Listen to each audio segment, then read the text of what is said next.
Welcome, everyone. Good to see you. For those of you who are on the West Coast like myself, nice and early, welcome to our fourth webinar in this series, which will hopefully be the first round of doing these webinars for the Wildcat book series. I want to tell you a little bit about the Wildcat book series, and then I'll tell you what we've got planned for you for the next hour and 15 minutes or so. So these series involve authors and editors of books from the Pluto Wildcat series, which is founded and edited by Professor Manny Ness of the City University in New York. The Wildcat books in the series uncover the radical militancy which characterizes international worker struggles, both contemporary and historical. They look at diverse topics, including proletarianization, class formation, mass production, gender, effective and reproductive labor, syndicalism and independent unions, and labor and left social and political movements. It's considered one of the most comprehensive explorations into workers' organization being developed today. And you have the good fortune that I think for the next 10 days or so, if I remember right, Pluto has 50% off on all their books. So I'm giving a little plug there to help out this great, long-lasting independent publisher. So I want to tell you what we're going to be doing today. Today, we're going to be talking about workers' inquiry and class composition, which is the focus of the book that I edited. And we have the good fortune of being joined by one of the contributors to the book. Her name is Anna Curcio. And she is a militant researcher in the field of autonomous Marxism.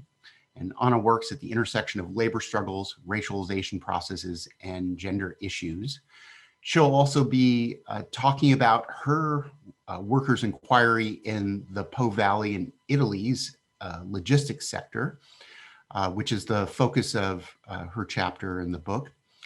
She'll be presenting with Francesca Ionili, who is a political science graduate and a researcher in the field of autonomous Marxism. And she's also an organizer of students and other workers. And after their presentation, we're going to have a short, I'll be starting with a short discussion of what a workers' inquiry is and what class composition theory is. And then Anna and Francesca will be talking about their workers' inquiry. And then we'll take a 10-minute question and answer period. So as Chris just mentioned, excuse me, if you have any questions for us at that point, post them in the chat, and we'll be selecting some of the questions. And if you are directing them to any of the three of us, let us know that in the chat.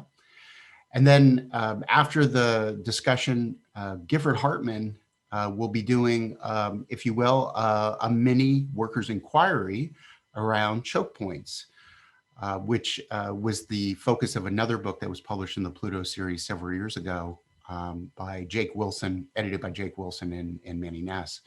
I want to tell you a little bit about Gifford. He works in adult education, where he's designed curriculum for immigrant workers engaged in the struggle. And with the Global Supply Chain Study and Research Group, he's helped to build solidarity along global supply chains by organizing inquiries, workshops, and conferences with militant workers around the world. And he contributes to educational projects with the Railroad Workers United, which is a sponsor of this webinar series, as well as with the Tech Workers Coalition and Rideshare Drivers United in their attempts to organize the unorganized. So Gifford will be talking about how to use a workers' inquiry to identify and apply at choke points. And we'll have a little project for everybody. So hopefully you can stick around through Gifford's presentation, because we're going to give you a little hands-on tool. And so if you can find that email with the confirmation of your registration, you'll also find in there a handout that Gifford and I will be leading you through to do that workers' inquiry. So you can print that out or download it to your desktop. It might be handy to have available. And also you'll find the introductory chapter to the book that I edited available there as well. What is this webinar all about? So if you can give me a moment, I'm going to pull up my slides. Hopefully folks can see it. Okay. Um, so today we're going to be talking about workers' inquiry. And I want to tell you a little bit about myself as well. I'm a lecturer of political science and in the graduate program of public administration at San Jose State University. Let me adjust something here. Sorry about that. So workers' inquiry has really made a kind of comeback in the last couple of decades. Ed Emery, an independent researcher, famously called for its reemergence several decades back in a piece where he asked that we not engage in politics without global inquiry. What did Ed mean by this? Well, Ed was asking that those who were engaged in the work of organizing, engaged in class struggle, engage in a global project to carry out workers' inquiries. So the book that I assembled from the contributors it is inspired by Ed Emery's project to begin the process of constructing a dynamic global workers' inquiry into the current global class composition. And you'll find, if you have a chance to take a look at the book, it has inquiries from 9 different countries located on 4 continents, from countries that include over half the world. And there's a few other contributors who I see who are in attendance today who've contributed also from China and from South Africa as well. A couple of fantastic chapters. And the book covers the gamut from call center workers to platform, trucking, cleaning, logistics, mining, auto factories, teachers, and like myself, adjunct professors. So what's the focus of the book? What do we mean by a workers' inquiry? Well, workers' inquiry was first coined towards the end of his life by Karl Marx. He listed 101 questions in a survey that he published in the French newspaper La Revue Socialiste in 1880. And sadly, he got no responses. But it was rediscovered in the 1950s by various groups in France and Italy and the United States. And again, a little revival in the 1970s, but it's only really in the last decade or so that it has come back into resurgence. Essentially, a workers' inquiry is the method for studying and understanding the current organization of work in the workplace, intended to inform tactics, strategies, organizational forms, and the objectives of worker organizing.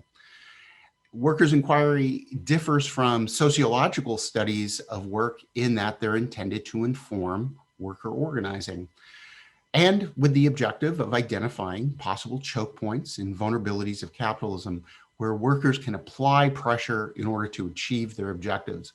So a workers' inquiry essentially seeks to understand capitalism, not by starting with capitalism, but by doing what Mario Tronti famously described in the 1970s, beginning with workers, work, and class struggle, or something that Harry Cleaver calls the inversion of class perspective. So whereas much of the left starts with an analysis of capital to understand what workers should do in response, this approach starts with workers to understand what workers are doing that capitalism is responding to, what employers are responding to. Now, workers' inquiry come of many different shapes and sizes. And in fact, one of the chapters in the book, the last chapter by Lorenza Monaco, talks about the methodology of workers' inquiries. And there's a range of different approaches. They can be described as coming from above, the kind that I do as a worker myself in academia, both and as well as from below by workers themselves or in cooperation with researchers like myself and others who are on this panel, who are engaged in what is sometimes referred to as militant co-research. So a workers' inquiry in some ways can be understood as the method for understanding the class composition or the organization of capital. A workers' inquiry is the method for understanding and overcoming the class composition of capital from the perspective of workers. So keeping that struggle of workers at the forefront. What is class composition? So class composition theory is essentially a theory about the current organization of capital and the working class, the makeup of the forces of both, and the struggle of both to assert their power over one another, with, of course, the objective of the outcome being to the benefit of workers. So we can think about it in the following way, that workers' inquiry is the method, and class composition is the theory. So in order to understand class composition, we engage in an inquiry into work, workers, and the organization of capital in order to adapt our tactics, strategies, organizational forms, and objectives. So a workers' inquiry is in a dynamic relationship with three different elements of the class composition. Again, class composition is essentially the study that Marx made of capital in his many works. So we can think of the class composition as being three dynamic aspects of capitalism. And there's a few different terms that are used for this, but the ones that I prefer, and I talk about this in the introduction to the book, is the technical composition, and then the workers' recomposition and workers' decomposition. So the technical composition essentially is capital's power. So we can think of it as the current organization of work and capital's power in the workplace. What is the current technical composition? This composition is constantly changing, constantly dynamic when we think about the other two factors as well. So what roles a workers' inquiry play in understanding the technical composition? Workers' inquiry would look at a wide range of different aspects of the technical composition, and I've listed a few here in terms of control over work, the organization of work, management strategies, the division of labor, so forth. And I go through a lot of details in the introduction, but just to kind of keep this brief, I'm just going to give a few examples. So from the technical composition, that by understanding the current organization of work and management strategies and so forth, it can help us understand where workers' power lies. So we refer to this as working class recomposition. When workers adapt their tactics, strategies, organizational forms, and objectives based on their understanding of the technical composition. So in other words, what are workers' ability to reorganize their power in order to respond to capital's new power, the current technical composition? What's the current organization of work that should inform how we organize? So a workers' inquiry plays the role of identifying the demographic stratification. What role does race and gender play, for example, among other demographic characteristics? And this is going to be something that Anna and Francesca will be talking about. And these are two very important factors that they use in understanding workers' recomposition of power in the Po Valley. We can also add to this identification of organic leaders, existing forms of cooperation, of refusal of work, self-organization, and so forth. So when workers study the technical composition, that informs how they recompose their power. But it's a dynamic process. So of course, the expectation is that there'll be a response to this recomposed power of workers. And so the third factor of the class composition theory is capital's response, capital's counterattack. And this is the third factor that I call the working class decomposition. In other words, where does capital's power lie to attack and undermine workers' power, to restructure and reorganize the technical composition in order to reimpose its own power over work and the workplace? So here a workers' inquiry can help us by understanding the new division of labor that's emerging, various strategies and tactics to divide and conquer workers in the workplace or across the working class. Thank you. And then what kinds of concessions, institutionalization, co-optation are used as management strategies to decompose workers' power. Now compare this with the dominant ideas in labor studies, for example, which are very static concepts, which many of you may have come across. These are ideas that are rooted in the works of Peroni, an Italian sociologist in the 1970s. Organizational power, how are workers organized? There's other concept of positional power. What is the location of workers in strategic economic sectors? and then from his ideas, what Eric Olin Wright coined as disruptive power. And this is the power of workers in and across one or more strategic sectors. So these are very static ideas intended for sociological purposes of documenting and reporting on the current, these kind of continuous factors, regardless of the current actual composition of capital. So very different contrasts from these three very commonly used ideas. So that's a little kind of overview, quick overview of what workers' inquiries are and how they relate to class composition theory. So we're gonna hear more about Anna's workers' inquiry in her project of militant co-research with workers in the Po Valley in the logistics sector at a particular company, which comes from her third chapter in the book.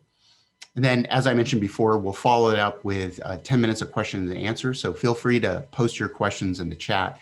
And then after that, Gifford and I will lead you through a little mini workers' inquiry into identifying choke points in the work, where you're situated in the work process. And then we'll also talk about what you've learned from doing that inquiry. So we'll be coming back and having a discussion about that. Okay, so I want to turn it over now to Anna and Francesca. Thank you, Robert, for the presentation, for inviting us in this discussion, and thank you also for Pluto Press to organize. I was at first apologize for my Italian English. I hope to be clear. I go very slow, and usually it works, but I hope works also this way. What I'm going to talking about today is some of consideration, some of comments from the chapter of already Robert refers.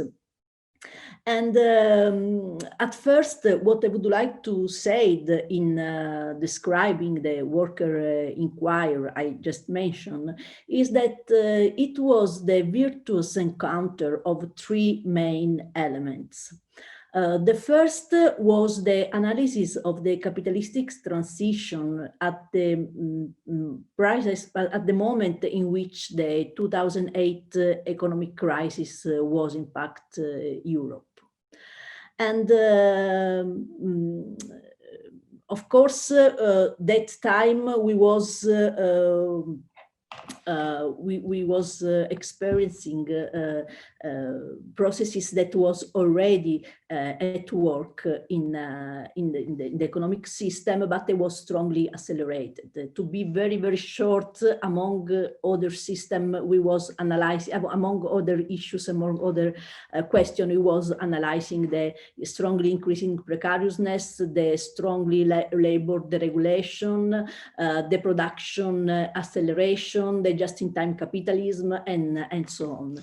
The second element that was that bring in this that was arrived in this virtuous encounter was the struggles that started in 2011 in the logistic industry in the Po Valley.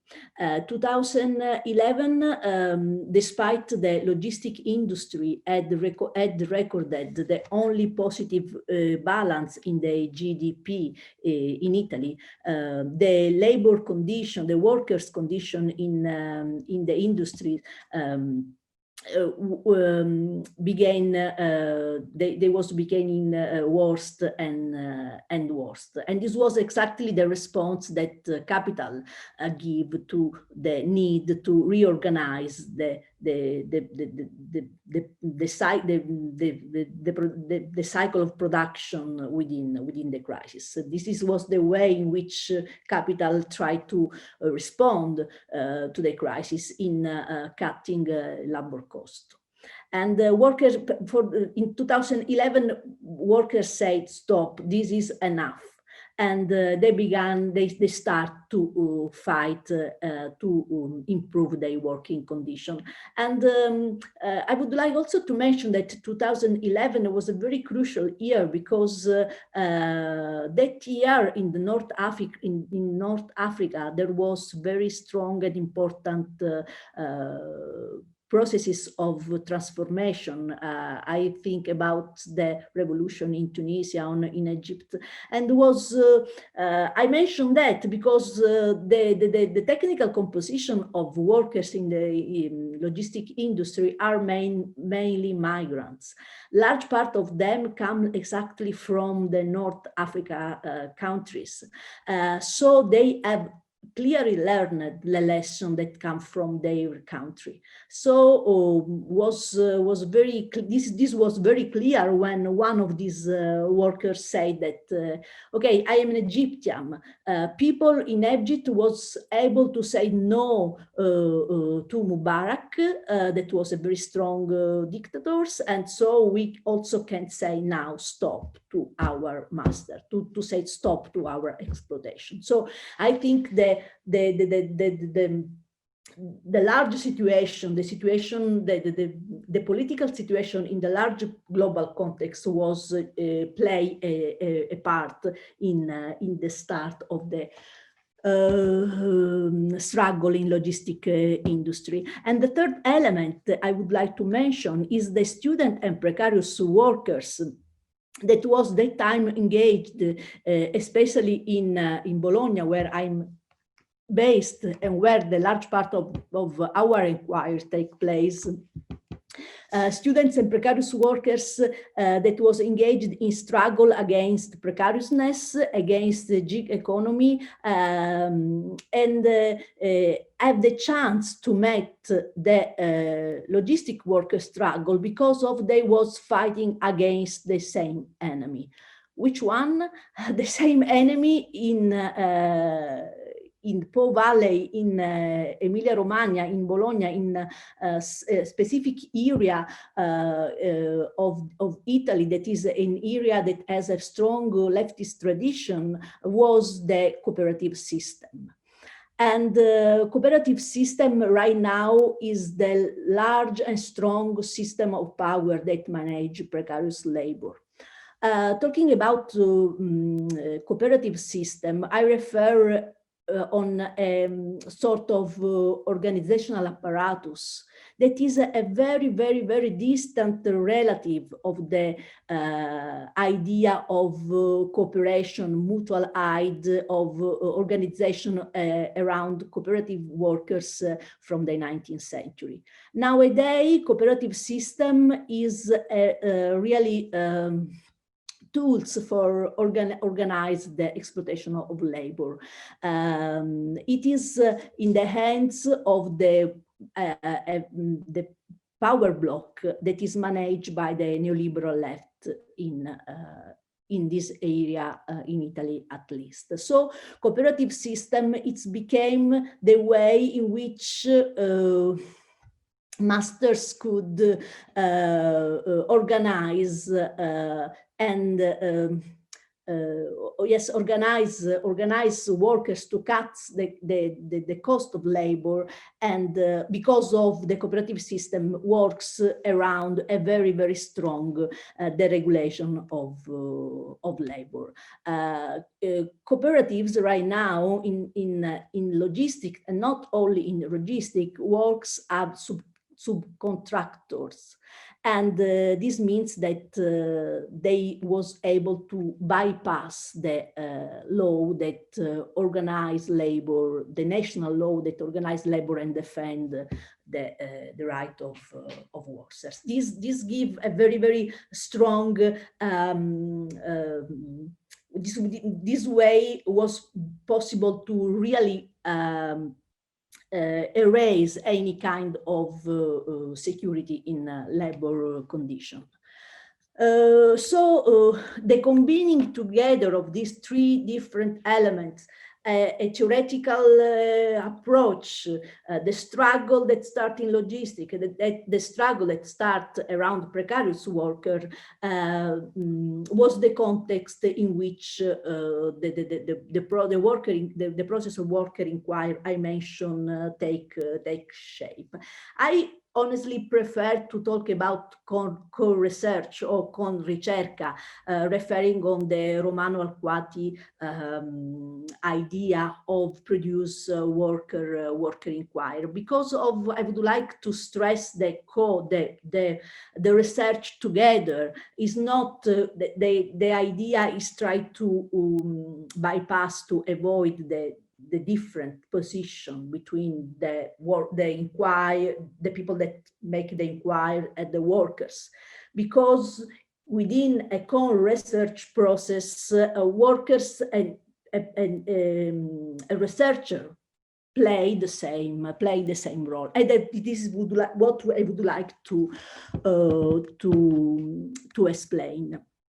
As already Robert mentioned, the chapter I wrote refers on a very small, a sort of micro struggle within a very long period of worker struggle in the industry, in the logistic industry. And this is a crucial struggle because of we can see how race and gender works in organizing the labor exploitation, and at the same time how race and gender could works in terms of political composition, in terms of producing struggle. I don't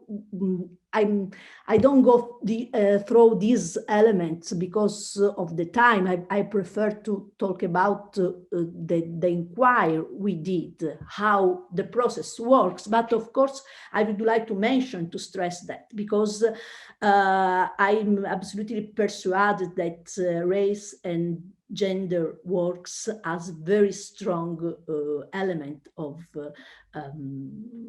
hierarchization of process within any kind of industry today, and of course historically, not only today. Anna, just to let you know, you've got 5 minutes left of your 15. Say again, sorry, I finished my time. You've got 5 minutes left of your 15. Okay. I give a chance to, I give the floor to Francesca. Okay. So hello, good evening or good morning to everyone. I want to talk for longer. I will be brief, and all the things I say are just related to my personal experience. I'm not an expert or anything. I basically just took part in the organizations of what could be called a cycle or a seasons of struggles in the logistics sector, basically during 2014 and 2015. At that time, I was a member of a students' collective, Herber, that was founded in Bologna, and that had already been involved in logistic struggles in Piacenza, for example, and then they moved in Bologna. The first thing I think is useful to point out, as Anna already mentioned, is the context in which the Hughes battle in the specific took place. It was a context of movement in the sense that there were more than one case at the same time, and workers from different places were fighting together with the help of the same union. And a concrete example of this is, for example, the fact that the police report we received at the end of the season takes into consideration the whole season as a whole, and doesn't divide the single battles and the single struggles we were organizing in different places. My intervention in the logistics sector almost coincided with the starting point of my whole political experience. And I mentioned just to say that all the perceptions I had weren't conscious at that time.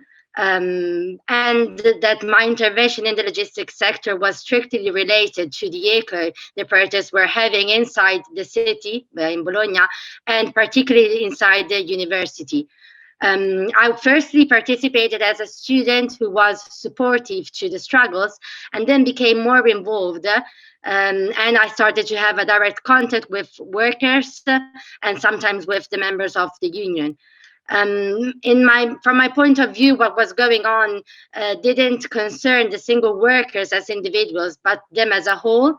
And what was really interesting was that they were putting into question the whole system of the logistics that relied on the cooperative system. And this is basically the main reason I got so interested and so involved and angry. And I started to decide to dedicate myself to the struggle. Because it wasn't just simple solidarity. I felt that we could actually change the whole cooperative employment system. I already knew, because as students and precarious in the so-called Red Emilia, we often end up being employed and then exploited by cooperatives who make us work for free inside university. And being Bologna University City, what happens inside it affects the whole city. And I think, in fact, that we could say that the cooperative system was empowered inside the alma mater. Workers inside the university at that time had already accepted worse conditions compared to, for example, Codrefrin workers or other logistic workers. But after a forced change of contract during those months, and because we as students were already fighting against the cooperative system that managed spaces inside university, we were able to speak with the workers inside university about what was going on inside the logistics sector, and to organize a struggle against COP Service, which is one of the many cooperatives under the same big cooperative boss. And I think that what's pretty amazing is that at one point of this long process, we were able to build an assembly with workers from the logistics and workers from inside the university, because they were fighting against the same system and they could exchange practices. I remember that the slogan we used was that we needed to find the corresponding of the gates we blocked during the pickets at the logistic inside the university. And basically, well, we did it. Well, we blocked the whole university together with the workers for a day. Obviously, we were condemned for it. But I think that something else to point out is the attack we constantly portrayed against the image of the enemy, which was something that we actually learned from the logistic. The workers suggested to do stickers, for example, to boycott the enemy they were fighting against. 1 minute left. Yes, sorry. So basically, during these first months of the picket season, I think that what has to be highlighted is that during the first period, the attention was on workers who decided how and when to fight. UX workers, in fact, started the strike before calling the union, and they invented new practices. I remember that in one of the most conflictual days, women started biting police officers because they didn't know how to resist. And after a while, though, the attention moved on the single cases and the bigger picture started to vanish. And in my opinion, workers lost their authentic voice and became almost sergeants of the union. Pickets became predictable and the union started dictating the line. Because I didn't want to be a member of the union, I remember that at one point it almost lost sense for me being there. And I think this is because we weren't able to recompose political claims against the cooperative system as a whole and the PD party that basically made it possible for cooperative and shitty bosses to act as they did. So I don't think that the responsible is the union. What was going on was that the frame and the context was changing also inside university. And well, this is just my experience of something that I think was pretty amazing, and I was really happy to experience this brief recomposition and reunion between students and workers, which I think was the main force of empowering of that moment and the situation and of that season. So I hope I said something useful and that it was comprehensible, and that's it. So we have a couple of questions in the chat, and I want to start with Joe. Do you want to ask your question? You know, as somebody who has been doing activism as well as research in this general area for many years, I've come across a number of sort of theoretical constructs for what I'd never heard the term workers' inquiry before. I don't know how I'd managed to be protected from that, but I'm curious as to what you describe as workers' inquiry, how that is different from what many other left researchers have developed over the years called participant action research, which is the idea that you have research into movements, not just workers' movements, but social movements, mass movements in general, that is led and structured by, or partially led certainly, but partly by professional researchers too, but structured and implemented by the participants themselves in the course of that social struggle, and that is it constitutes in itself also an intervention in the social struggle and evaluation afterwards and all that sort of thing. How is this, you know, in a general sense, how is this different than that? Yeah, I'll stop there. Okay, thank you for that question, Joe. Anna, would you like to take that question? I mean, I will try. I don't really know exactly what means participate. Anyway, action. What do you say? Of course, I have an idea, but I have not strictly know what you say. Talking about my experience, our experience, I would like to say that the difference with other kind of inquire are that the political perspective.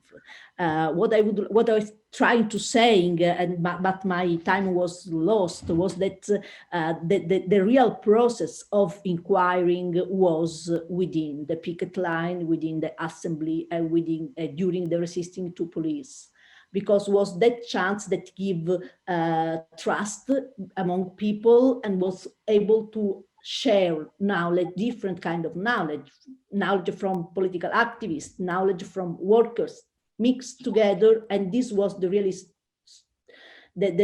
strengthness of the struggle. So if I can try to give an answer to your question, Joe, thanks for the question, is just this strongly political perspective, this idea to organize in order to produce conflict. The question was, you said at one point you didn't want to be a member of the union. Why? So basically, it was just because I was at my first year of university and wasn't interested in taking part into negotiations, as I was interested in building an empowerment and trying to start into a proper struggle. And I believe that a negotiation moment was the end of the struggle. And also because, well, not this specific union, of course, but generally in Italy, unions are actually collided and are together with the power you're fighting against. In the last 20 years, basically, they signed all the contracts for workers that make them work in worse conditions as ever. Particularly with regard to my generations, they signed the fact that we can be employed and work for free. They signed the fact that we can be paid, we don't have a minimum wage, especially with cooperatives. As Anna said, you're not a worker, but it's like you're a member of the company, even though you obviously don't receive the same amount of money as a director. And so this is the main reasons why. Sorry, I see somebody else. Yes, I'm finished. That's it.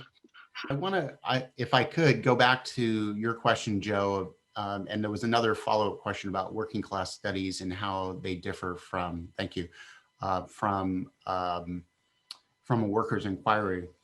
So I think Anna put it very nicely in her presentation that co-research is when the researcher is working with workers, that workers decide what they need to know about the organization of work, their own power, the organization of management and of capital in order to inform their tactics and strategies. Participant action research is researcher driven. It has a different objective, and that objective is accumulating information that can be used for academic publication. And it's also not focused on work. Participant action research is focused on various forms of social movement, mobilization and organizing and advocacy. And it's not specifically focused on work. So a workers' inquiry is an inquiry into the organization of work, management strategies, worker strategies, and the possibilities of both. So they differ in that way. Some of the research methods overlap, but their objectives and their focus and intention are very different. In terms of working class studies, I think there's also significant differences in that. Working class studies is a focus on the working class as a cultural category. It's not necessarily focused on work. It's not focused on organizing workers or engaging in workplace struggles. So a workers' inquiry draws from both of these other approaches, but with the intention of organizing workers in that struggle in the workplace. I want to ask Anna a question also about the inquiry that you did. You made a brief reference to the importance of race and gender in that struggle of the logistics workers. And you tell some really great anecdotal examples of some of the organic leaders that come out of those factory struggles.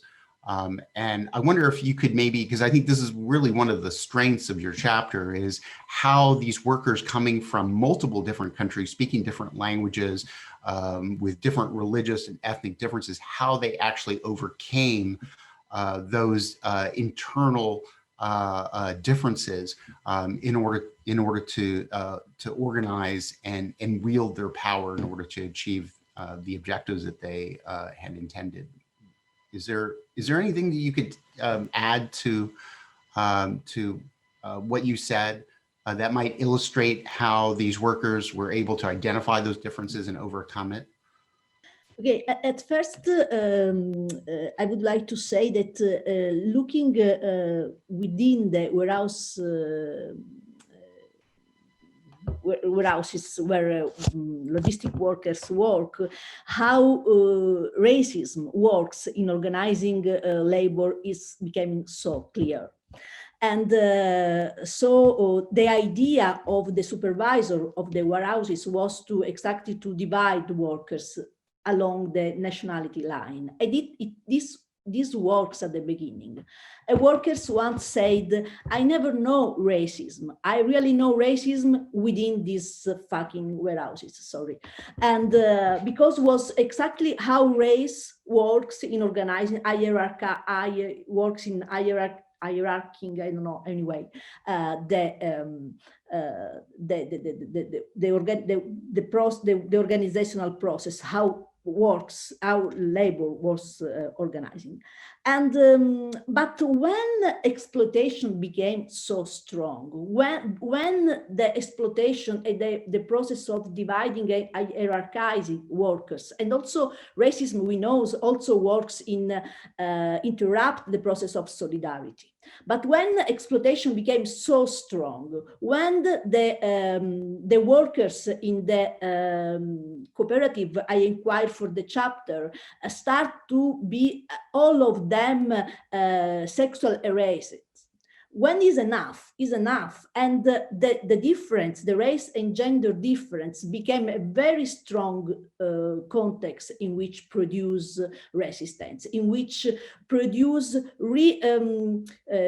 reproduce the link, the connection that the use, the capitalistic use of gender and race was. The political composition, race and gender became the context in which political composition really take form. So thanks, Robert, because I think I really would like to talk about that, and you give me the possibility. Thank you, Anna.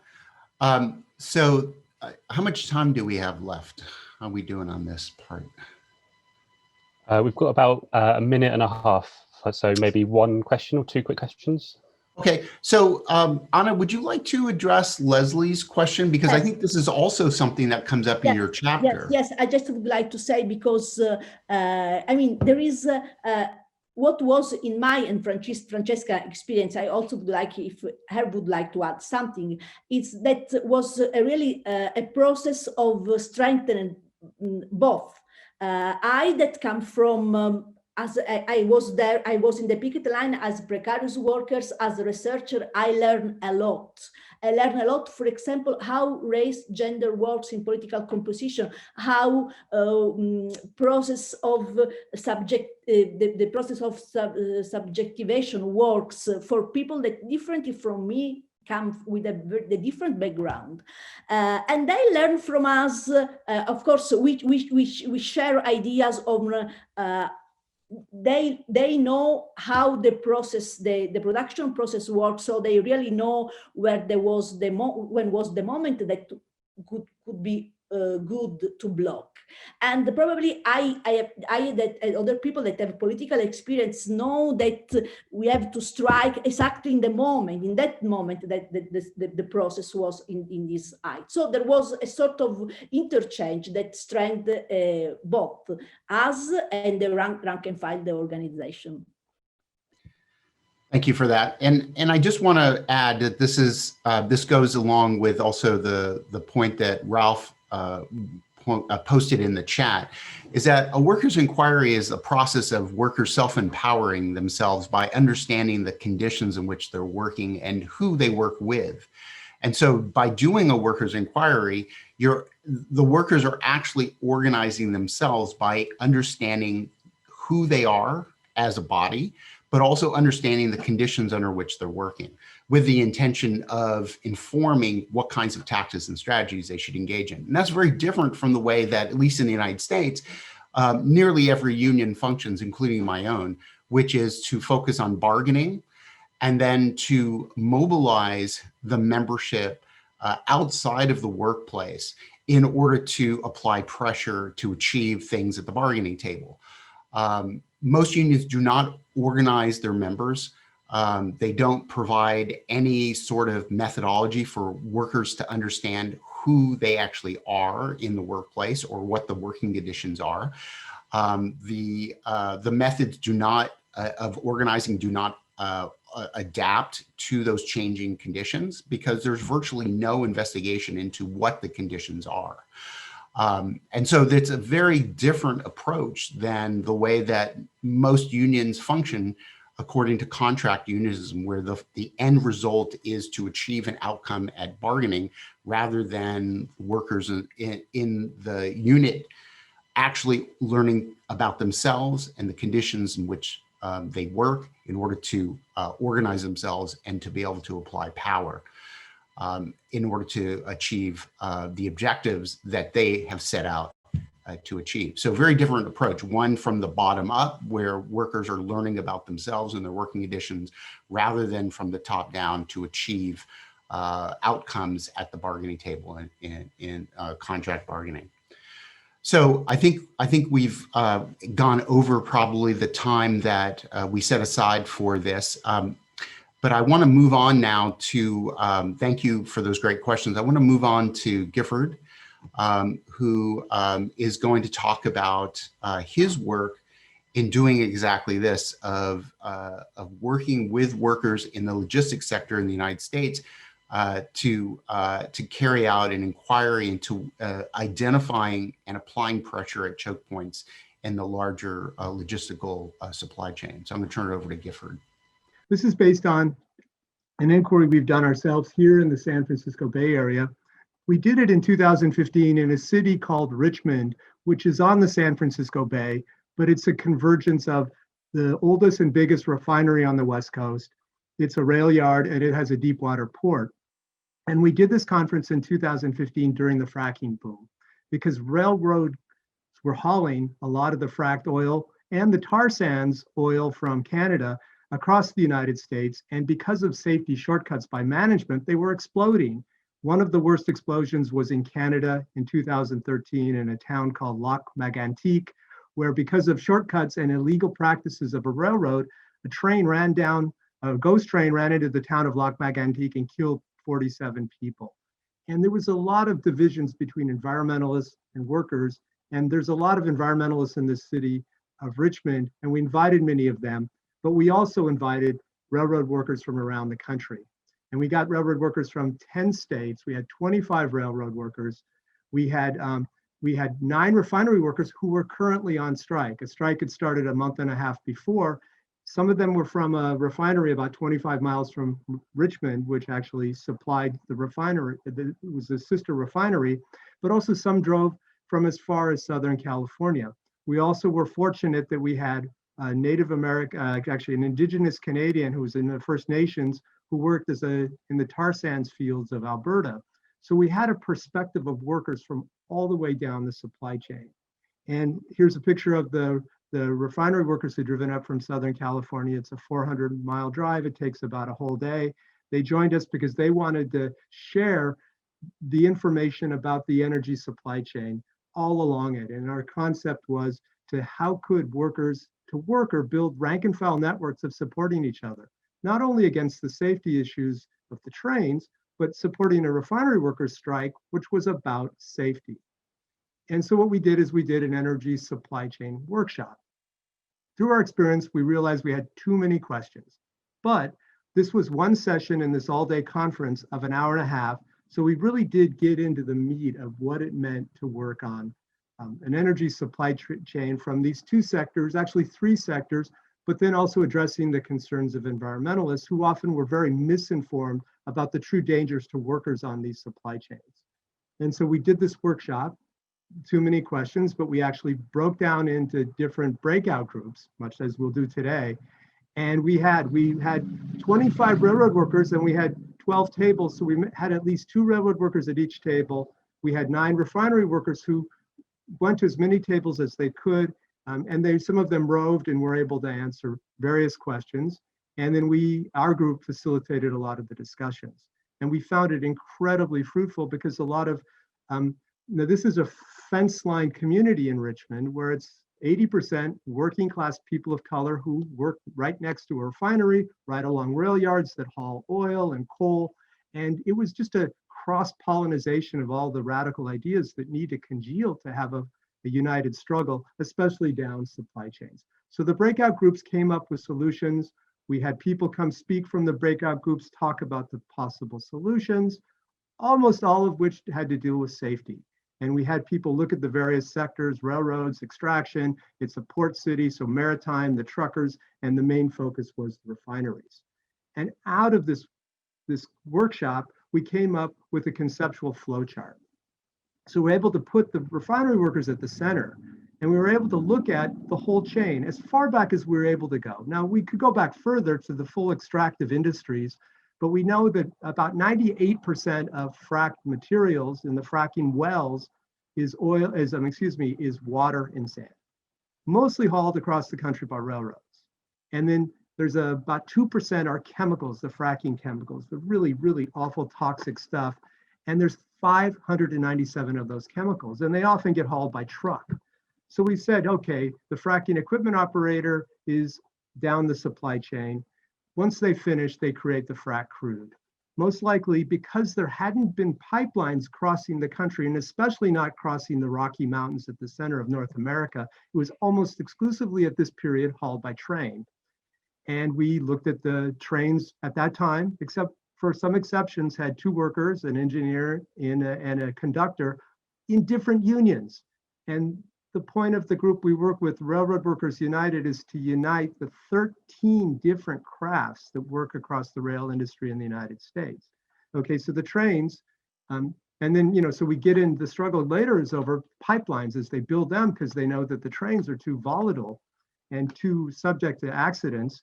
So they, the later struggles are around things like the Dakota Access Pipeline or the Keystone XL pipeline. Okay, so the crude goes to the refinery. Now, if there's a strike, we know potentially, probably not likely, it could come by truck. In some cases, it does come by pipeline. The refinery workers process the materials. The petroleum products go out, sometimes by rail, sometimes by pipeline. But then in this case, in our thought experiment activity, they go out by independent contractor truckers. So here we're saying this is going to be a non-union trucker working, and we're looking at all the different labor laws, the basic working class composition of the chain. Then the gas will go by truck, and most likely to a gas station, in this case, our experiment, and then it'll go to the consumer. We found in our workshop that a lot of the environmental activists didn't really understand the chain. They weren't able to think systemically. They often said, well, we'll go to the gas station, we'll set up a banner, and we'll make artful resistance, and we'll have kind of a carnival-esque kind of protest. And fortunately, during this whole event, some of the refinery workers said, we don't, that's helpful, that builds morale, but that's not effectively going to choke points.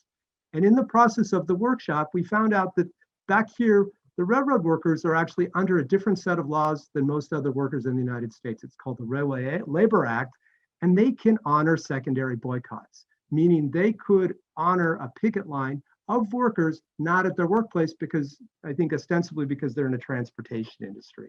So people said in the workshop, as we came up with ideas, why doesn't the refinery workers set up a picket line in front of a rail yard? And if it's legally sanctioned, the railroad workers can refuse to cross. And we said, we need to go upstream. So in this diagram, you see a lot of the industries upstream, or work sectors upstream, and that's where the power lies. And one of the refinery workers made the astute point, if we want to support the strike, we need to shut down production. And the furthest upstream we could go, the more power we have. And it doesn't hurt to have it downstream, but we need to kind of stop production. And that's kind of the conceptual idea we're going to do our workshop today with. So here's your task. And I'm going to make a statement. One of the forms in which the working class exists today is at the various points along commodity chains. And where are you? We're going to use a conceptual tool, a simplified flow chart.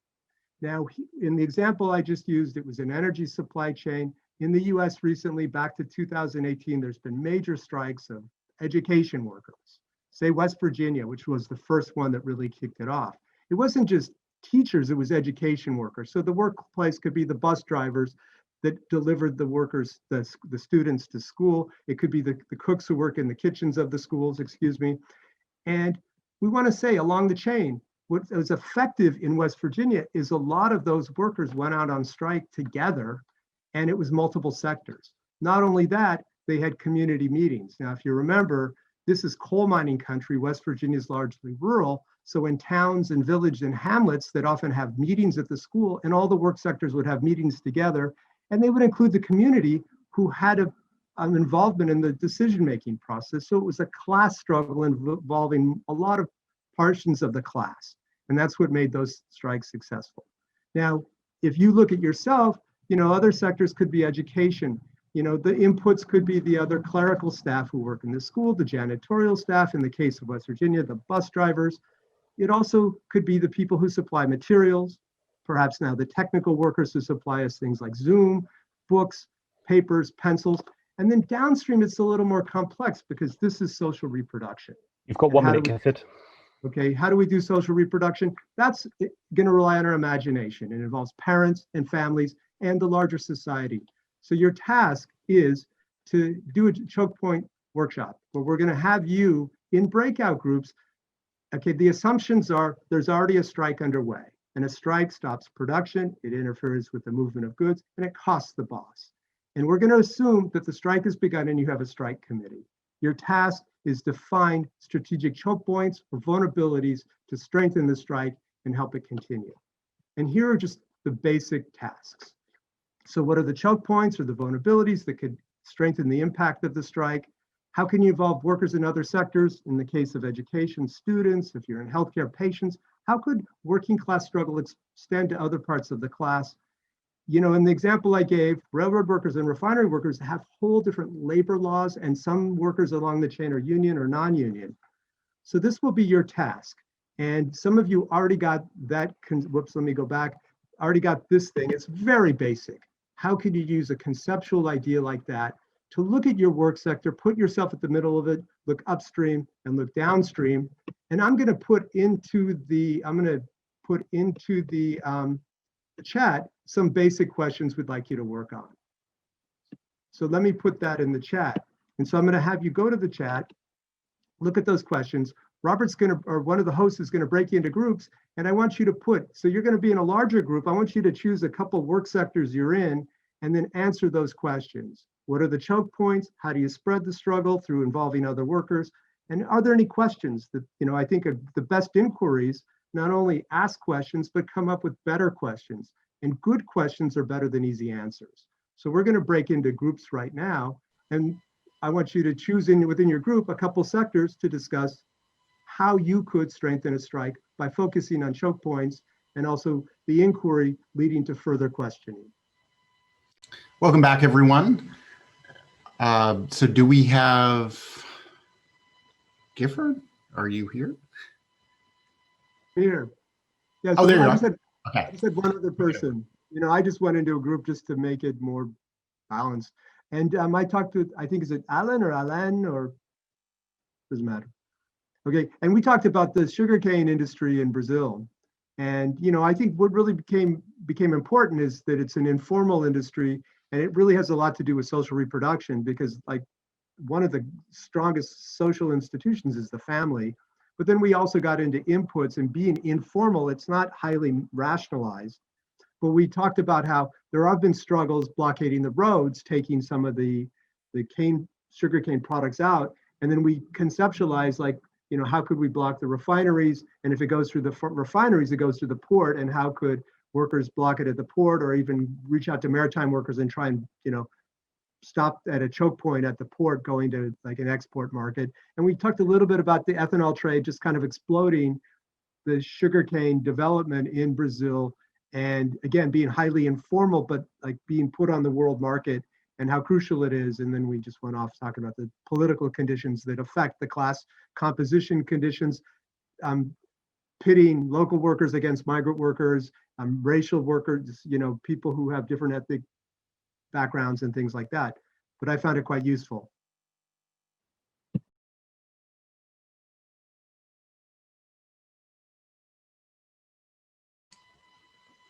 So I want to open it up for anybody to report back from their group if you feel like you had an especially rich discussion about how you identified choke points.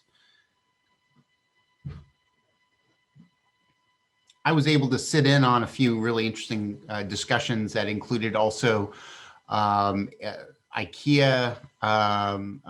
struggles in Scotland, and also struggles around, I think it was Heathrow Airport in London.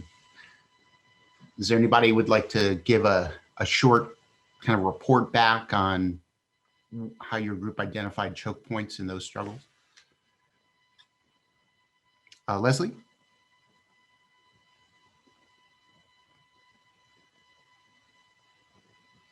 I think we need to unmute you first. Oh, I think I can do it. There you go. Oh, thank you. Actually, Leo would like to speak first, if that's okay, and I'll very briefly speak after him, if that's all right. Yes, go ahead. Hi, just quickly because my reception is crap and there's some noise in the household. So we were talking about universities in the UK this year, a critical situation because it was like massive transition to online teaching, where everything depended on a massive goodwill by the staff, because management, as usual, had no clue how to organize this transformation to online teaching because of the pandemic safety issues. And so it all depended on skill, experience, and creativity of rank and file staff on all levels, or not levels, but in all specialisms, from IT through teachers, support staff, admin staff, to cleaners, which were actually or still are even more important now than before because of the health issues. And my issue is that my union UCU was failed in understanding this power that was there, because at the same time some university managements were making precarious workers redundant in quite big numbers, and we could we were in a powerful position, but we were not aware of it, and we didn't use this understanding of the division of labor and of the process that is the labor process across the university that we could have stopped. And so we were talking with Leslie that probably in that transition to online, the IT workers were the strongest group of workers. So in respect to question 3, I'm a postdoc, a research postdoc. So as such, I haven't got much power as such, but if I was involved in a workers' inquiry, I would go to the IT workers first and talk about what we could do together. But also I would speak to people, as many people in other departments, to build a map of the whole process, of the whole transition, because there's more and more private companies involved in this online delivery of teaching. So it's all new, and we need to do a lot of listening, to speak to many people to understand the new changing situation. And Leslie can talk about the IKEA. That's question 2. Thank you very much, Leo. I'll be very quick. I was talking about a trade union representative who was fired by IKEA for basically standing up for the health and safety of workers during the current pandemic, and also standing up for the right to proper sick pay. He was disgracefully totally let down by his union bureaucracy. So what happened was he contacted various folk who contacted other folk in the trade union rank and file.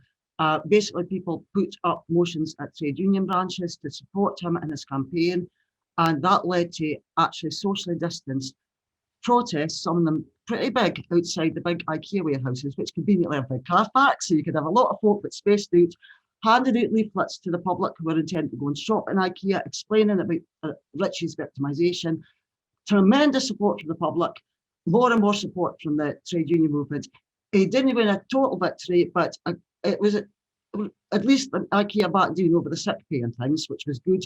He wasn't reinstated, unfortunately, but he's fairly happy with the outcome. And to sum up, what that's led to is a new rank and file organisation across the unions in Scotland, not to kind of replace the union movement, the unions as such, but just to try and build an independent, cooperative, grassroots rank and file movement. And that all came out of a result of the campaign to defend Richie Benton against IKEA's evil management. Thank you.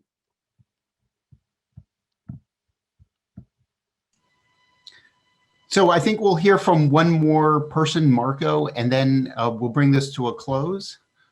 Marco, would you like to share?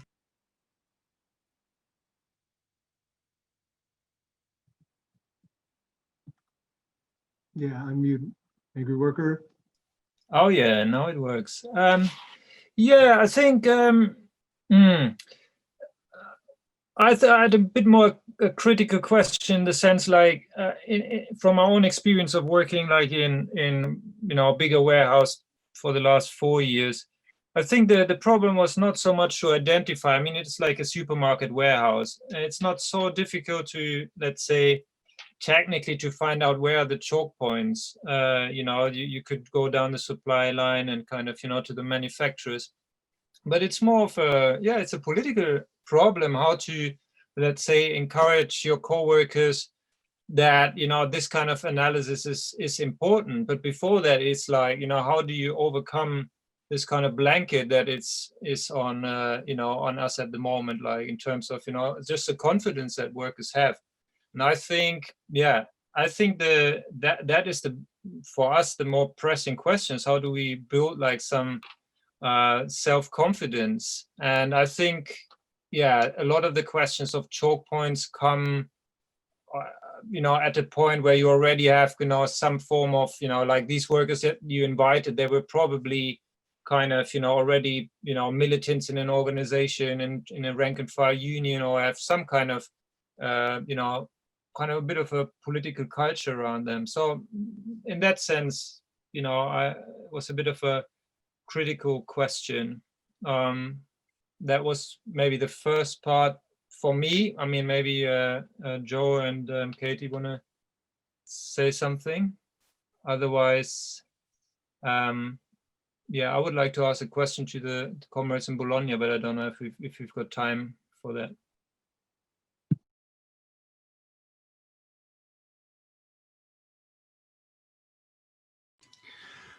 Well, I would like to bring it to a close. I think you raised some great points, Marco, and but I would like to bring it to a close and thank everybody for attending. And if you would like to learn more about these other struggles of workers, I encourage you to take a look at Workers Inquiry and Global Class Struggle. And again, I thank you for sticking with us to the end, and to our speakers, Anna and Francesca and Gifford. And I'm going to turn it over to Chris for some last information.